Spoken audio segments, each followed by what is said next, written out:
How to hard reset your JLab Go Air Pop, Air Sport, or just Go Air wireless Bluetooth earbuds back to their factory default settings in case they are not pairing with your phone. They keep disconnecting. You're only getting sound out of the left ear.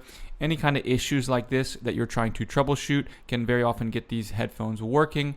Also, if you just want to delete all of the pairing history, we can go ahead and do this. This will wipe everything off and we can set them up like new.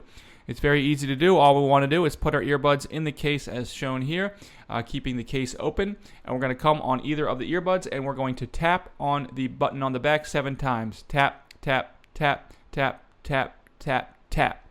From there, we should see the light blink 3 or 4 times blue, depending on the model. And once that happens, we'll come over to the other earbud and do the exact same thing. Tap, tap, tap, tap, tap, tap, tap. This will blink 3 or 4 times blue, depending on the model, indicating that the reset is complete. From here, we can go ahead and take our earbuds out of the case.